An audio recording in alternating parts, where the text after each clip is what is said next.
Telugu Desam party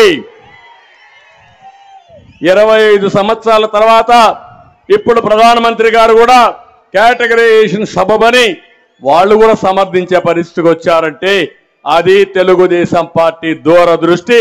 సమాజంలో ఏ ఒక్క వ్యక్తికి అన్యాయం చేయకుండా అందరికీ న్యాయం చేయడం తెలుగుదేశం పార్టీ సిద్ధాంతం. ఈ విషయం కూడా మీరు గుర్తుపెట్టుకోవాల్సిన అవసరం ఉంది. ఇవే కాకుండా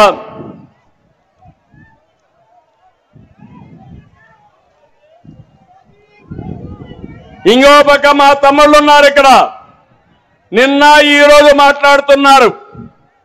తమ్ముళ్ళు ఎంత దుర్మార్గం అంటే జగన్మోహన్ రెడ్డి ఇంట్లో గొడవ. అవునా?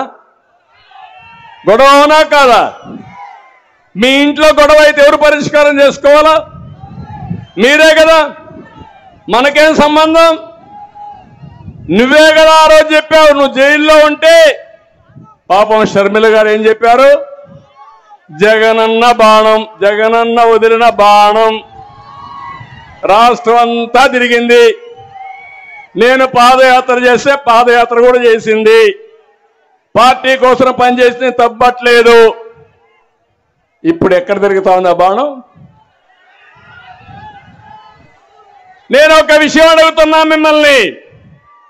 అన్న తమ్ముడు అనుబంధం ఎన్టీ రామారావు గారు సినిమాలు తీశారు. అవునా కాదా? భారతదేశంలో ప్రతి ఒక్క వ్యక్తి కూడా తల్లిదండ్రులు సంపాదించిన ఆస్తి ఒకే చెల్లుంటే ఆ చెల్లికి ముందు పెళ్లి చేసి ఆ అమ్మాయి బాగుండాలని కోరుకుని అవసరమైతే ఆస్తి కూడా అమ్మాయికి ఇచ్చి నేను కష్టపడతాను నా జీవితం కోసం ముందుకు పోతా. అవునా కాదా? ఇది మన సాంప్రదాయం. అవునా కాదా అని మిమ్మల్ని అడుగుతున్నా.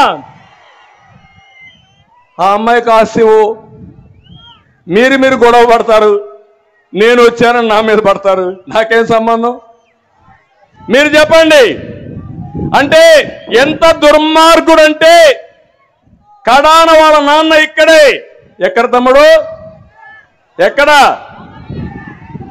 ఇక్కడే చనిపోయాడు కదా. నా ఫ్రెండు, నా స్నేహితుడు రాజశేఖర్ రెడ్డి 78, 81, 83 మేమిద్దరం కలిసే తిరిగాం. పాత రోజులు జ్ఞాపకుంటే మీకు అర్థమవుతాయి.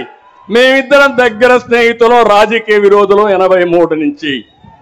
నేను తెలుగుదేశం, ఆయన కాంగ్రెస్ లో ఉండిపోయాడు. కానీ ఒక విషయం మీరు గుర్తుపెట్టుకోవాలి. ఆయన నమ్మినవాడు వాళ్ళ తమ్ముడు వివేకానంద రెడ్డి లక్ష్మణుడు మారిగా ఉండేవాడు, రామలక్ష్మణుడు మారిగా ఉండేవాడు. అన్న మాట జమజాటన వ్యక్తి వివేకానంద రెడ్డి. ఏం తమ్ముళ్ళు అలాంటి వ్యక్తిని ఏం చేశారు? ఏం చేశారు? ఏం చేశారు? ఎన్ని డ్రామాలు ఆడారో చూశారా అని మిమ్మల్ని అడుగుతున్నా.